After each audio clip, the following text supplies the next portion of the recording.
El sol de la tarde se filtraba por los amplios ventanales de la mansión en las lomas, creando patrones dorados sobre el mármol italiano del suelo.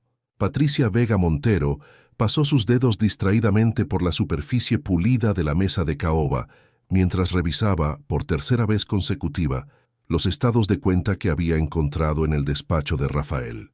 A sus 35 años, Patricia había construido una carrera respetable como contadora antes de casarse con Rafael Hernández Ortega, uno de los empresarios más influyentes de México. 6 años de matrimonio la habían transformado en la perfecta esposa de alto perfil, elegante, discreta y siempre sonriente en los eventos sociales. Pero detrás de esa fachada impecable, su mente analítica nunca había dejado de funcionar. «Esto no tiene sentido», murmuró para sí misma, frunciendo el ceño mientras comparaba cifras entre documentos. Las transferencias no coincidían. Había flujos de dinero que desaparecían en cuentas offshore sin explicación aparente. Millones de pesos que se esfumaban como por arte de magia. Durante meses había notado pequeñas inconsistencias, pero ahora, con los documentos completos frente a ella, el patrón era innegable. Rafael había insistido siempre en mantenerla alejada de sus negocios. «Tú disfruta de la vida, mi amor. De los números me encargo yo», le decía con aquella sonrisa que derretía corazones y cerraba contratos millonarios por igual. Patricia había cedido, convenciéndose de que esa separación entre vida personal y profesional era lo mejor para su matrimonio. El sonido de un auto estacionándose en la entrada la sobresaltó. Rápidamente guardó los documentos en su bolso y se dirigió al recibidor, donde Dolores, el ama de llaves que llevaba 30 años con la familia Hernández, ya abría la puerta. «Señora, el señor Rafael ha llegado con el licenciado Montero». Patricia respiró hondo, componiendo su mejor sonrisa mientras su esposo entraba acompañado de Javier Montero, su abogado y mano derecha desde hacía más de una década. «Pati, mi vida», exclamó Rafael, besándola en la mejilla. A sus 45 años, conservaba el magnetismo y la vitalidad que lo habían convertido en uno de los solteros más codiciados de México antes de su matrimonio. «No te avisé que vendría, Javier, pero necesitamos revisar unos documentos urgentes». «No hay problema», respondió ella saludando a Montero con la cordialidad de siempre. «Estaba por salir a mi clase de yoga. Los dejo trabajar tranquilos». «Siempre tan considerada», comentó Javier con una sonrisa que no llegaba a sus ojos. Patricia subió a cambiarse, pero en lugar de tomar su bolso de yoga, se quedó inmóvil frente al espejo de su vestidor. Una idea comenzaba a formarse en su mente. Si quería respuestas, tendría que obtenerlas por sí misma.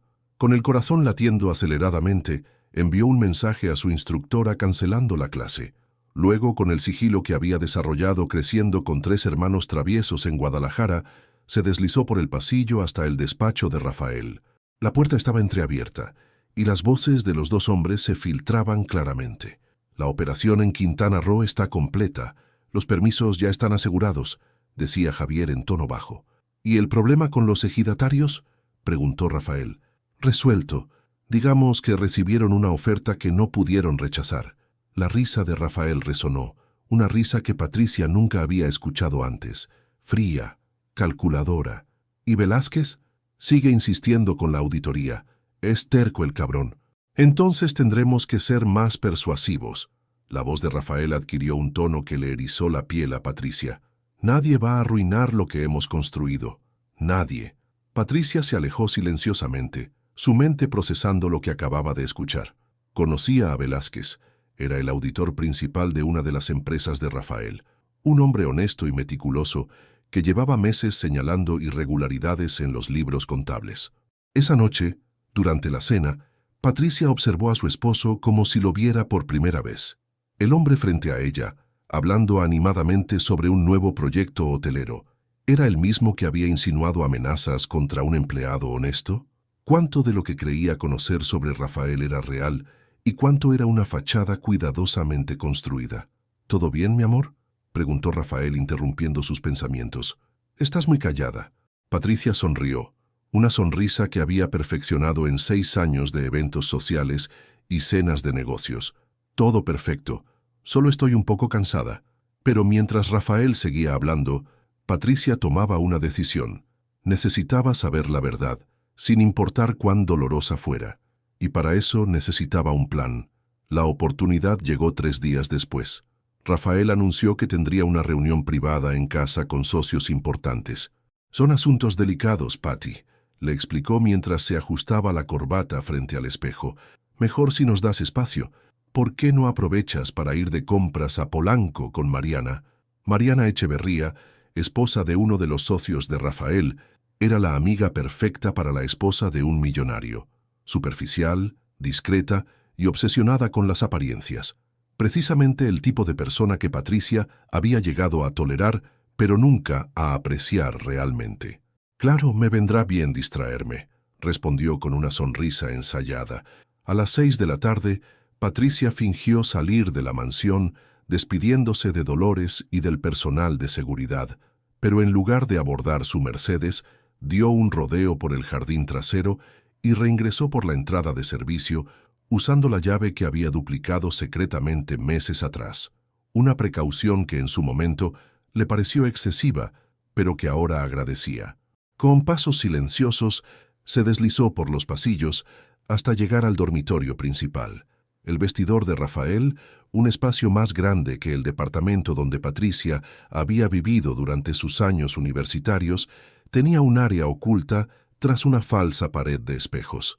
Un escondite perfecto para guardar la caja fuerte, o para que una esposa desesperada por respuestas se ocultara. El corazón le latía tan fuerte que temía pudiera delatarla mientras se acomodaba en el reducido espacio. Desde allí, a través de una pequeña rendija, podía ver parcialmente el despacho adyacente al dormitorio sin ser detectada. La espera fue interminable. Patricia revisó su reloj. 8:45 p.m. La reunión debía estar por terminar. Justo cuando el entumecimiento comenzaba a apoderarse de sus piernas, escuchó voces acercándose. «Ya te dije que está arreglado, Rafael. El juez Morales es prácticamente de la familia después de lo que hicimos por su hijo». Era la voz de Javier Montero. «No me importa si es tu hermano, quiero garantías absolutas», respondió Rafael. «Esta operación es demasiado grande para correr riesgos». Las puertas del despacho se abrieron y Patricia contuvo la respiración. A través de la rendija pudo distinguir a 4 hombres entrando: Rafael, Javier, Ernesto Calderón, uno de los socios principales de Rafael, y un cuarto hombre que no reconoció de inmediato. «¿Estamos seguros que no hay oídos indiscretos?», preguntó el desconocido, cuya voz le resultó vagamente familiar. Rafael hizo un gesto despreocupado con la mano. «Mi esposa está de compras. El personal tiene órdenes estrictas de no acercarse a esta ala de la casa, y los sistemas de seguridad fueron revisados esta mañana. Estamos completamente a salvo, secretario». «¿Secretario?». Patricia se inclinó ligeramente, intentando ver mejor. El hombre se giró y entonces lo reconoció. Era Ricardo Fuentes, secretario de Desarrollo Económico. Lo había visto varias veces en eventos oficiales y en las noticias. «Bien», dijo Fuentes, aceptando el vaso de whisky que Rafael le ofrecía. «Entonces hablemos claramente. Los permisos para la zona de Tulum están prácticamente asegurados. La reforma a la ley de costas se presentará la próxima semana». «¿Y nuestra inversión?», preguntó Calderón. «Digamos que la campaña del gobernador estará muy agradecida por su generosa contribución», sonrió Fuentes. «500 millones bien invertidos, caballeros». Patricia tuvo que cubrir su boca para no jadear. ¿500 millones? ¿Estaban hablando de sobornos a funcionarios públicos? «El único problema pendiente es Velázquez», intervino Javier. «Sigue husmeando, y ahora está contactando a gente de la Unidad de Inteligencia Financiera». El rostro de Rafael se endureció. «Pensé que eso ya estaría resuelto. Lo intentamos con dinero, pero el imbécil tiene principios», respondió Javier con desprecio. «Entonces hay que pasar al plan B». La voz de Rafael sonaba fría, calculadora, como con Torres en Chiapas. Un silencio pesado cayó sobre la habitación. Patricia sintió que la sangre se le helaba en las venas. Eduardo Torres había sido un activista ambiental que se oponía a los proyectos turísticos de Rafael en la selva lacandona. Hace 2 años su cuerpo apareció flotando en un río, oficialmente un trágico accidente. «Rafael», comenzó a decir Calderón, claramente incómodo. «No hay espacio para la debilidad, Ernesto», lo interrumpió Rafael. ¿Crees que llegamos hasta aquí siendo blandos? Este negocio nos convertirá en los dueños de la última línea costera virgen del Caribe. Miles de millones en juego. ¿Y vamos a dejar que un simple contador lo arruine todo? Está bien, intervino Fuentes levantando las manos en gesto conciliador. Entiendo la situación, pero necesitamos ser extremadamente cuidadosos. Un error y todo se viene abajo. Javier se encargará, afirmó Rafael con total naturalidad, como si estuviera hablando de un trámite ordinario. Tiene contactos que pueden hacer que parezca un asalto común, uno más en la estadística de la violencia en México. Patricia tuvo que morderse el puño para no gritar. El hombre del que se había enamorado, con quien había construido una vida durante 6 años, estaba hablando de asesinar a alguien con la misma frialdad con la que discutiría un contrato comercial. Hay otra cosa, añadió Javier bajando aún más la voz. Encontré esto en el escritorio de Patricia. El corazón de Patricia dio un vuelco cuando vio que Javier sacaba una copia de los mismos documentos que ella había estado revisando días atrás. Tu esposa ha estado investigando las transferencias a Islas Caimán. El rostro de Rafael se transformó, una máscara de furia apenas contenida. ¿Estás seguro? Los documentos tenían sus huellas digitales, y ha estado haciendo preguntas al contador de la casa sobre movimientos bancarios. Rafael guardó silencio por un momento, su mente claramente procesando esta nueva información. Me encargaré de Patricia, dijo finalmente. Confíen en mí. Las palabras, pronunciadas con esa voz que tantas veces le había susurrado palabras de amor, provocaron en Patricia un escalofrío que recorrió todo su cuerpo. En ese momento supo, con absoluta certeza, que el hombre que amaba nunca había existido realmente. La reunión continuó por 1 hora más, discutiendo detalles sobre transferencias, propiedades fantasma y contactos políticos. Cada palabra hundía a Patricia más profundamente en un abismo de horror y desesperación. Cuando finalmente los hombres se despidieron, ella permaneció inmóvil en su escondite, temblando incontrolablemente. No fue hasta pasada la medianoche, cuando la casa quedó en completo silencio, que Patricia salió sigilosamente de su escondite. Su mente, entrenada para los números y los patrones, ahora trabajaba frenéticamente elaborando un plan. Tenía poco tiempo, y lo que haría a continuación determinaría no solo su futuro, sino posiblemente su supervivencia. A las 5:30 de la madrugada, Patricia se deslizó fuera de la cama donde había fingido dormir junto a Rafael. Cada minuto junto a él, sintiendo su respiración tranquila mientras ella sabía lo que había escuchado, había sido una tortura. Ahora, con movimientos precisos y calculados, se dirigió al baño, encendió la ducha y, en lugar de entrar en ella, regresó sigilosamente al vestidor. Con dedos temblorosos pero decididos, abrió la caja fuerte oculta utilizando la combinación que había memorizado meses atrás, cuando Rafael, creyéndola distraída con su teléfono, la había abierto para guardar unos documentos. Dentro encontró exactamente lo que esperaba. Un sobre manila con copias de los contratos de Quintana Roo, una USB negra y un fajo considerable de dólares en efectivo. Patricia tomó fotografías de cada documento con su teléfono, copió los archivos de la USB a un dispositivo propio que había escondido en el forro de su bolso y dejó todo exactamente como lo había encontrado. Luego, regresó al baño justo a tiempo para apagar la ducha y comenzar su rutina matutina como cualquier otro día. «¿Madrugando, mi amor?», la voz de Rafael desde la cama la sobresaltó. «Tengo clase de pilates a las 7», respondió ella, agradeciendo que el espejo empañado ocultara su expresión. «No quería despertarte, siempre tan considerada», murmuró él incorporándose. «Oye, estaba pensando, ¿por qué no nos vamos el fin de semana a Acapulco, como en los viejos tiempos, solo tú y yo?» Patricia sintió un escalofrío recorrer su espalda. «¿Acapulco? ¿Un lugar perfecto para un accidente?» «Suena maravilloso», respondió, manteniendo su voz estable. «Aunque tendría que mover algunas citas». «Hazlo», insistió Rafael acercándose para besarla en la mejilla.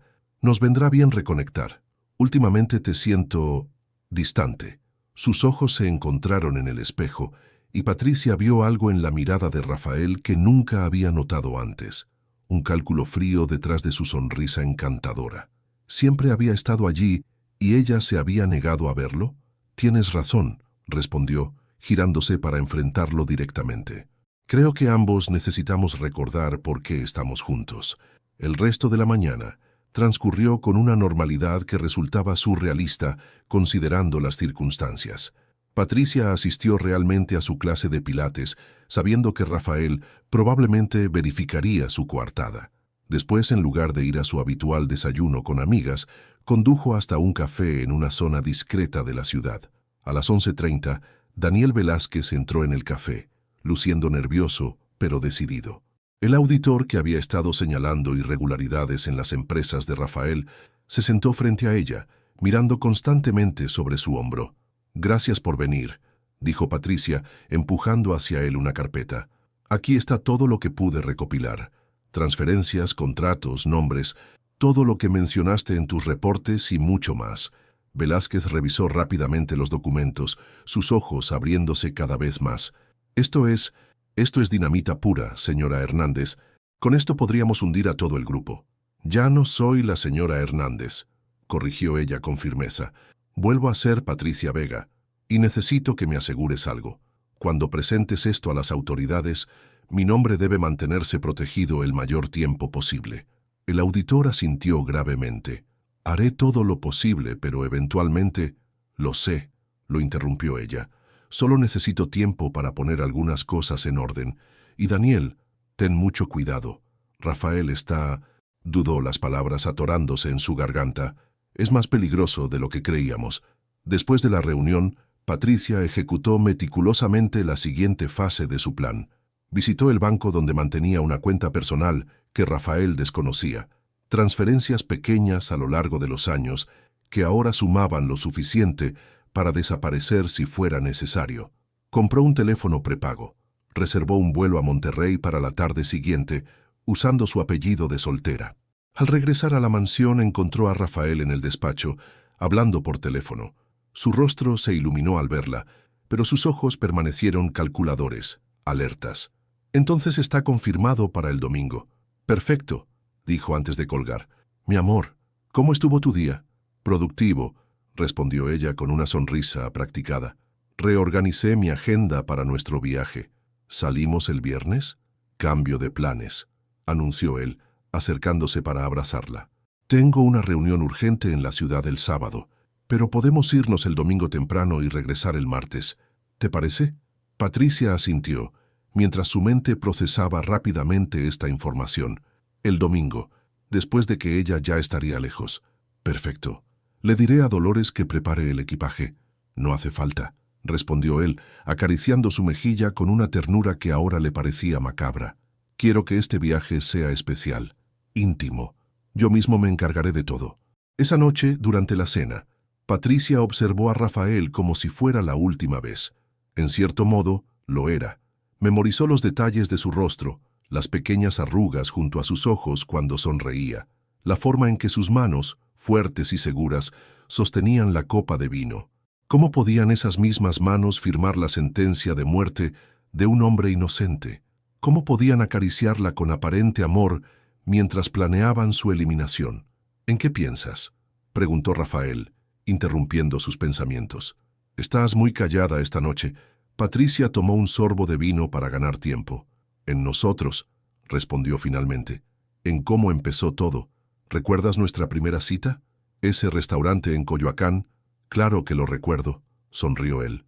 «Llevabas un vestido azul y te veías tan hermosa que todos los hombres del lugar te miraban con envidia. Esa noche supe que tenías que ser mía». El posesivo «mía» resonó de manera siniestra en los oídos de Patricia. Quizás siempre había estado allí, esa necesidad de control, de posesión, pero ella lo había confundido con pasión, con amor. «¿Sabes?», continuó ella, manteniendo su voz ligera. «A veces me pregunto qué habría pasado si hubiera seguido con mi carrera, si no nos hubiéramos casado». Rafael frunció ligeramente el ceño. «¿No eres feliz conmigo, Patty?» «No es eso», se apresuró a aclarar. «Solo me pregunto cómo sería mi vida. Diferentes caminos, diferentes decisiones. Tu lugar está aquí, conmigo», respondió él, su tono amable pero firme. «Somos un equipo perfecto. Tú eres el corazón, yo soy la cabeza. Así funciona». Patricia asintió, sonriendo como si estuviera de acuerdo, mientras internamente se despedía del hombre que una vez creyó conocer. Del hombre que ahora comprendía nunca había existido realmente. Esa noche, mientras Rafael dormía, Patricia permaneció despierta, repasando mentalmente cada detalle de su plan, rezando para que fuera suficiente. No solo estaba en juego su vida, sino también la justicia para Eduardo Torres, y si lograba impedirlo, la salvación de Daniel Velázquez. El reloj digital en la mesita de noche marcaba las 3:17 a.m. cuando Rafael se giró en sueños, su brazo cayendo pesadamente sobre ella en un gesto que antes le habría parecido protector y ahora le resultaba sofocante. Patricia contuvo la respiración, contando los segundos hasta que pudiera escapar, hasta que pudiera empezar de nuevo. La mañana del viernes amaneció con una llovizna fina sobre la Ciudad de México, como si el cielo mismo quisiera colaborar con el ambiente sombrío que envolvía la vida de Patricia. Se despidió de Rafael con un beso que sabía a despedida, aunque él lo interpretó como rutina. «Te veré esta noche para cenar», le dijo él ajustándose la corbata. «Tengo una sorpresa para ti». Patricia sonrió, sabiendo que esa sería la última vez que vería a Rafael como su esposa. «Esperaré ansiosa», respondió, odiando la facilidad con la que ahora fluían las mentiras de sus labios. Tan pronto como el auto de Rafael desapareció por el portón principal, Patricia puso en marcha la fase final de su plan. Con movimientos precisos, reunió los documentos que había seleccionado cuidadosamente. Estados de cuenta bancarios, fotografías de los contratos en Quintana Roo, copias de correos electrónicos comprometedores que había encontrado en la computadora de Rafael.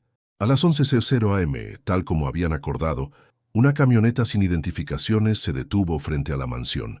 Patricia sintió que el corazón le latía desbocado mientras abría la puerta trasera para encontrarse con la periodista Elena Gutiérrez, conocida por sus investigaciones sobre corrupción en el sector empresarial.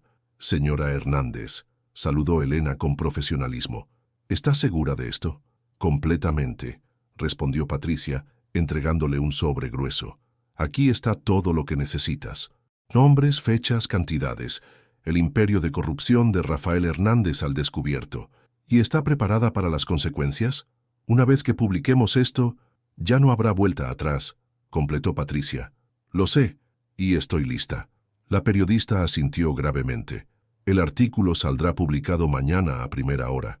Para entonces ya estaré lejos», aseguró Patricia.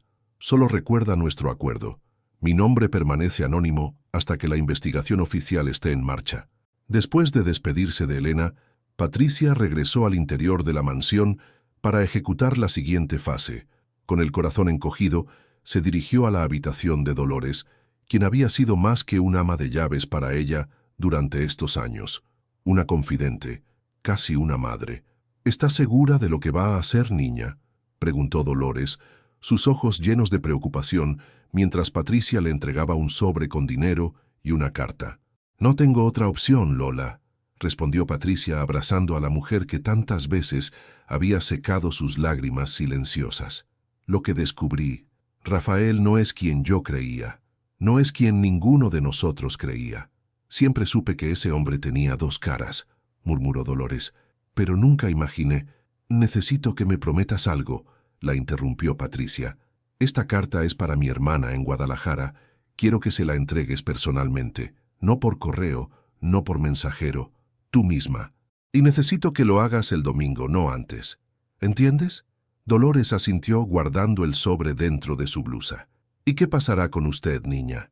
«Es mejor que no lo sepas», respondió Patricia, abrazándola una última vez. «Por tu propia seguridad». El resto del día transcurrió en una bruma de actividad frenética, pero meticulosamente planeada. Patricia visitó su banco personal para retirar el dinero que había estado guardando. Recogió el pasaporte que había mantenido oculto en una caja de seguridad. Compró un boleto de autobús a Querétaro como distracción, sabiendo que sería lo primero que Rafael investigaría cuando descubriera su desaparición. A las 6:30 p.m. recibió una llamada de Daniel Velázquez. «Está hecho», dijo simplemente el auditor. «La denuncia formal ha sido presentada ante la Fiscalía Anticorrupción. Con la evidencia que proporcionó, han iniciado una investigación preliminar que se hará pública el lunes». Patricia cerró los ojos, sintiendo una mezcla de alivio y terror. ¿Y tú? ¿Estás seguro?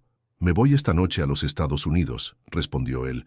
Tengo contactos en el FBI que están interesados en las conexiones internacionales de esta red. Estaré protegido. Ten cuidado, Daniel. Rafael tiene contactos en todas partes. Lo mismo digo, Patricia. Que Dios te acompañe.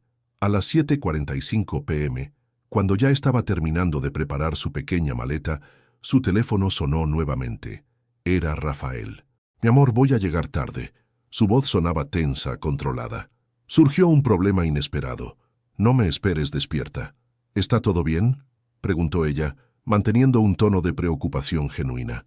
Nada de qué preocuparse, respondió él tras una breve pausa. Solo asuntos de negocios. Te veré por la mañana.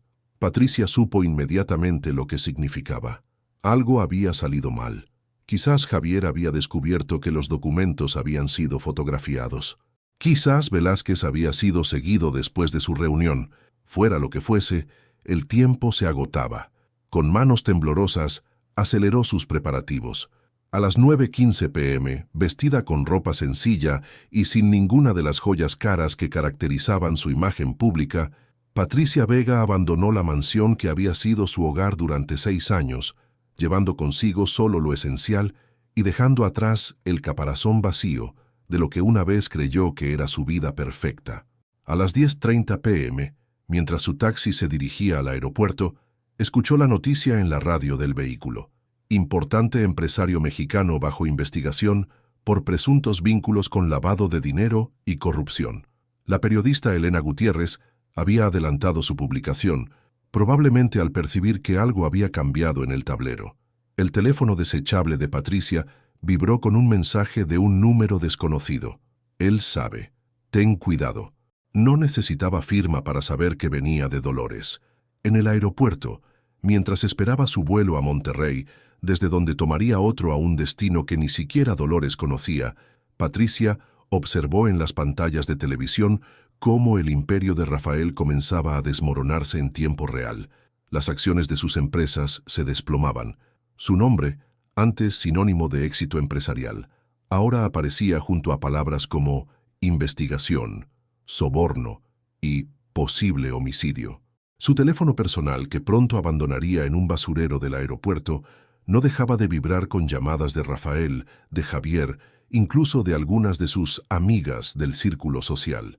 Patricia observaba los nombres parpadear en la pantalla como si pertenecieran a una vida que ya no era suya. Finalmente, abordó el avión que la llevaría lejos de la pesadilla en que se había convertido su vida. Mientras se abrochaba el cinturón de seguridad, un último mensaje llegó a su teléfono desechable. El cuerpo de Daniel Velázquez fue encontrado en su departamento. Aparentemente, un asalto que salió mal. La sangre de Patricia se heló. Rafael había cumplido su amenaza. El miedo dio paso a una determinación férrea. Ya no solo huía para salvar su vida, ahora también buscaba justicia para Daniel. Mientras el avión despegaba sobre la Ciudad de México iluminada por millones de luces que se extendían hasta el horizonte, Patricia cerró los ojos, permitiéndose un momento de dolor por todo lo perdido. Su matrimonio, su estilo de vida, sus ilusiones, todo había sido construido sobre una mentira. Pero más doloroso aún era reconocer que, en el fondo, quizás siempre lo supo. Las señales estuvieron allí, las llamadas a medianoche, las explicaciones vagas, los repentinos viajes de negocios. Ella había elegido no ver, convenciéndose de que la ignorancia era mejor que enfrentar la verdad. 3 semanas después, desde una pequeña ciudad costera en Colombia donde había establecido una nueva identidad con documentos proporcionados por contactos de Elena Gutiérrez, Patricia observaba en su laptop el desarrollo de los acontecimientos. Rafael Hernández Ortega, el empresario que alguna vez fue considerado un modelo de éxito mexicano, había sido detenido junto con Javier Montero y Ernesto Calderón. El secretario Fuentes había renunciado a su cargo por motivos personales y era investigado por la Fiscalía. Las empresas de Rafael se desmoronaban bajo el peso de las investigaciones, revelando una red de corrupción que se extendía por todo el país y más allá de sus fronteras. En un pequeño café con vista al mar Caribe, Patricia abrió el periódico digital mexicano y leyó el titular principal. Esposa de empresario corrupto proporcionó evidencia clave. Su nombre ya no era un secreto. La carta que había dejado a su hermana a través de Dolores había sido entregada a las autoridades, convirtiéndose en parte fundamental de la investigación. Su teléfono, uno nuevo, con un número que solo 3 personas en el mundo conocían, vibró con un mensaje de Elena. Encontraron documentos en la casa de Montero, pruebas concretas del asesinato de Torres y de otros 3. Rafael enfrentará cargos por homicidio, además de los de corrupción. Tu testimonio será crucial. ¿Estás lista para volver? Patricia contempló el horizonte donde el cielo se fundía con el mar en una línea perfecta. ¿Estaba lista? Volver significaba enfrentar no solo a Rafael y sus cómplices, sino también los fragmentos rotos de la vida que había dejado atrás. Significaba mirar a los ojos al hombre que amó y descubrir que nunca lo conoció realmente. Pero también significaba justicia. Para Daniel, para Eduardo Torres, para las otras víctimas cuyos nombres apenas comenzaba a conocer. Y para ella misma. Con dedos que ya no temblaban, respondió: «Estaré en Ciudad de México el viernes. Prepara todo. Esta vez no me esconderé». Mientras enviaba el mensaje, Patricia Vega sonrió por primera vez en semanas. El closet donde se había escondido aquella noche había sido el principio de su pesadilla, pero también el comienzo de su liberación. Lo que había escuchado de boca de su esposo millonario la había dejado temblando, sí, pero también le había dado la fuerza para desenmascarar la verdad sin importar el costo. Y ahora finalmente estaba lista para enfrentar las consecuencias de esa verdad, a plena luz del día.